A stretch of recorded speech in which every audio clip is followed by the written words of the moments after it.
नमस्कार, आप देखना शुरू कर चुके हैं न्यूज फॉर नेशन। मैं हूं आपके साथ धीरेन्द्र। 2025 बिहार विधानसभा चुनाव संपन्न हो गया। लोकतंत्र के मालिक का फैसला आ चुका है और अब इसमें शायद ही किसी को संदेह है कि बिहार में एनडीए की नहीं बनेगी। कुछ चीजें, कुछ फैसले इतने मजबूत होते हैं, कुछ लिखावट इतनी स्पष्ट होती है जिस पर धुंधलाहट की कोई उम्मीद नहीं की जा सकती, कोई आशंका नहीं की जा सकती। वैसे ही लिखावट स्पष्ट है कि बिहार में एनडीए गवर्नमेंट बनने जा रही है। लिहाजा अब जो सवाल खड़े हो रहे हैं बिहार के राजनीतिक गलियों में, वो ये है कि कौन होगा बिहार विधानसभा अध्यक्ष, बिहार विधानसभा का स्पीकर कौन होगा। हमारे रिपोर्टर लगातार पॉलिटिकल पार्टी के नेताओं के मन को टटोल रहे हैं और यह समझने की कोशिश कर रहे हैं कि दो बड़े गठबंधन के दो बड़े दल बीजेपी और जेडीयू, इनमें से कौन वो दल है जो इस की पोस्ट को, जो सदन के अंदर के सबसे महत्वपूर्ण पद को अपने पास रखना चाहेगी। इसमें अब कहीं कोई संदेह नहीं कि नीतीश कुमार ही एनडीए की ओर से मुख्यमंत्री होंगे। यह चर्चा का विषय नहीं है, यह विमर्श का मसला नहीं है। चर्चा और विमर्श अब यहां पर आकर अटकी हुई है कि स्पीकर किसका होगा। अमूमन तौर पर ऐसा देखा जाता है कि गठबंधन में जो दूसरा सेकंड बड़ा दल होता है उसके हिस्से हाउस के स्पीकर का पद जाता है और बड़ी पार्टी के पास मुख्यमंत्री का पद होता है। लेकिन यह सिद्धांत, यह परंपरा बिहार में लागू नहीं होती। हमने 2020 से लेकर 2025 के भी एनडीए गवर्नमेंट को देखा, जहां पर बीजेपी जेडीयू के मुकाबले सिर्फ बड़ी पार्टी नहीं थी, बहुत बड़ी पार्टी थी, फिर भी मुख्यमंत्री नीतीश कुमार ही थे। इस बार भी बीजेपी बड़ी पार्टी है, मुख्यमंत्री नीतीश कुमार ही होंगे। और नीतीश कुमार के पॉलिटिकल स्टाइल को अगर हम समझना चाहें तो यकीन मानिए हाउस के स्पीकर का पद जदयू अपने पास रखेगी। पिछली बार ऐसा नहीं हुआ था, क्योंकि पिछली बार बीजेपी के मुकाबले जेडीयू ज्यादा कमजोर थी। लिहाजा मुख्यमंत्री की कुर्सी से ही उसे संतोष करना जेडीयू की मजबूरी थी। इस बार फासला बहुत बड़ा नहीं है और नीतीश कुमार जब चाहे जब चुटकी में पासा पलट सकते हैं। यकीनन 2025 बिहार विधानसभा की जो तस्वीर होगी वो नीतीश के शर्तों पर होगी। इसलिए यह महत्वपूर्ण प्रश्न है कि जेडीयू से ही अगर जो मुख्यमंत्री और हाउस का स्पीकर होगा तो फिर वो महत्वपूर्ण नाम कौन से हो सकते हैं जो कि बिहार विधानसभा के अध्यक्ष होंगे।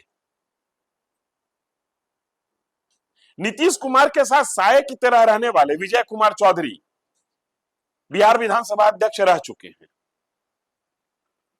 इसलिए एक चर्चित नाम, एक सर्वमान्य नाम, एक स्वीकार्य नाम विजय कुमार चौधरी का हो सकता है।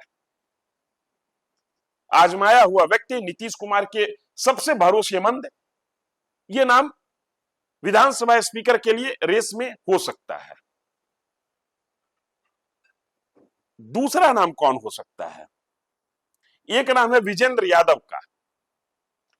नीतीश सरकार में, नीतीश मंत्रिमंडल में कद्दावर मंत्री, एक ऐसा मंत्री जिसका विभाग एक लंबे अरसे से नहीं बदला, एक ऐसा मंत्री, एक ऐसा नेता जो अपने इलाके का नीतीश कुमार है। नीतीश कुमार के साथ कई समीकरण बने और बिगड़े, लेकिन विजेंद्र यादव नीतीश कुमार के साथ बने रहे और ताकत के साथ खड़े रहे। अनुभवी नेता है, लंबा अनुभव है संसदीय जीवन का, इसलिए यह भी विधानसभा स्पीकर के रेस में हो सकते हैं। एक तीसरा नाम भी है, वो नाम है श्रवण कुमार का। नीतीश कुमार के गृह जिले से आते हैं, 1995 से लगातार विधायक हैं और जब से नीतीश सरकार है तब से मंत्री भी हैं।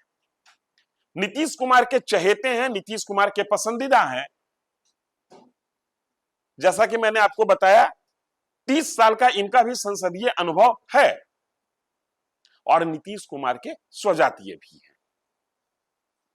इसलिए श्रवण कुमार भी इस रेस में हो सकते हैं और एक नए प्रयोग की तरह संवैधानिक पद पर इनको भी मौका मिल सकता है। लेकिन यह तो बात हुई जदयू की।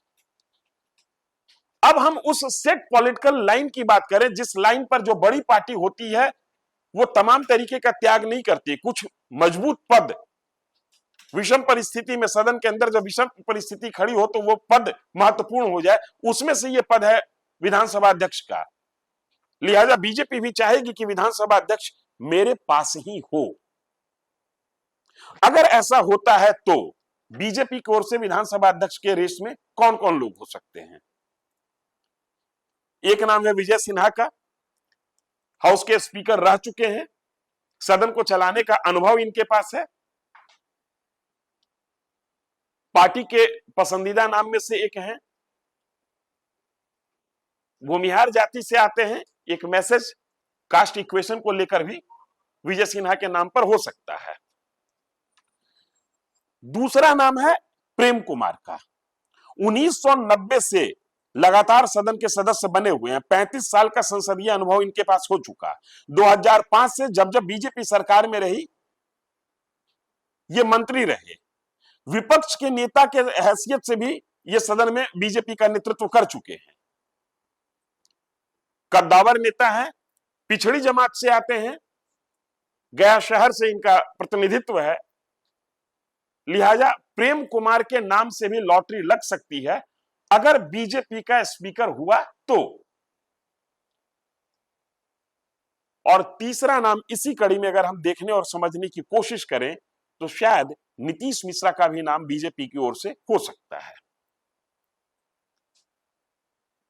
कांग्रेस के दिग्गज नेता जगन्नाथ मिश्र पूर्व मुख्यमंत्री के सुपुत्र हैं। संसदीय राजनीति इनके रगों में है। जदयू में भी रह चुके हैं, बीजेपी में भी हैं। जदयू के कोटे से भी मंत्री बने थे, बीजेपी के कोटे से भी मंत्री बने हैं। लिहाजा इनका नाम भी विधानसभा अध्यक्ष पद की रेस में आ सकता है अगर जो ये कुर्सी बीजेपी के पास आएगी तो।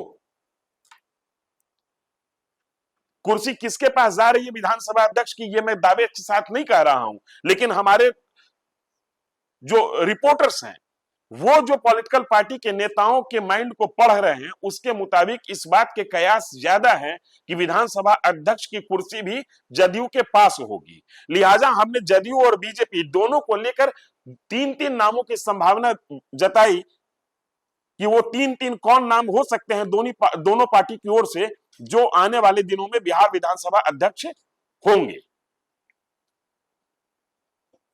न्यूज फॉर नेशन ऐसा दावा नहीं करता है कि यही लोग होंगे, लेकिन हाँ यह दावा जरूर करता है कि अगर जो योग्य और वरिष्ठ लोगों की खोज होगी तो इनका नाम सबसे आगे होगा। इस वीडियो में इतना ही, लेकिन दूसरे वीडियो में हम इस बात की भी चर्चा करेंगे कि क्या बदल जाएगा जदयू का प्रदेश अध्यक्ष। धन्यवाद।